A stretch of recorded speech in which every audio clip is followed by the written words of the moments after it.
இங்கே எல்லாருமே சொன்னதைப் போல இந்த அதிகமான கட்டுரைகள் இந்த தொகுப்பில் இடம்பெற்றிருப்பதில் பார்த்திங்கன்னா பெரும்பகுதி சென்னை மாநகரத்துக்குள்ளே இந்த குடிசைகளை அப்புறப்படுத்துவது, வீடுகளை அப்புறப்படுத்துவது, நடைபாதை வியாபாரிகளை அப்புறப்படுத்துவது என்கிற இந்த கொடுமையை எதிர்த்து தான் இந்த போராட்டம், பல கட்ட போராட்டங்கள் நடந்திருக்கிறது.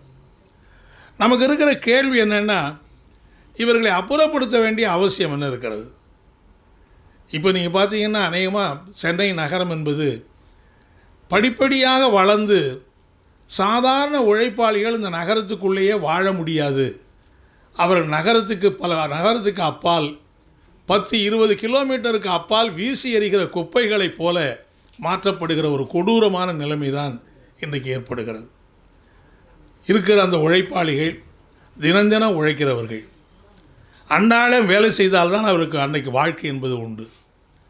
அப்படிப்பட்ட உழைப்பாளிகளை நீங்கள் குடிசைகளை எடுப்பது மட்டுமல்ல, அப்புறப்படுத்துவது மட்டுமல்ல, 25 கிலோமீட்டருக்கு அந்த பக்கம் போய் குடிசையை கட்டி வீடு கட்டி நீங்கள் கொடுத்தா அவர்கள் எப்படி இந்த நகரத்துக்குள்ளே வர முடியும், அன்றாட வேலைகளை எப்படி செய்ய முடியும் என்பதையெல்லாம் அரசு எண்ணி பார்ப்பதே கிடையாது. அவர்களுக்கு இந்த குடிசைகள் இருந்தாலே அது ஏதோ நகரத்துக்கு அசிங்கம், அது நகரத்தை கேவலப்படுத்துகிறது என்கிற பார்வை இருக்கிறது. அதனால தான் அவர் எழுதியிருக்கார், உழைத்தவர்களுக்கு இந்த நகரத்தில் வாழ்கிற உரிமை இல்லையா?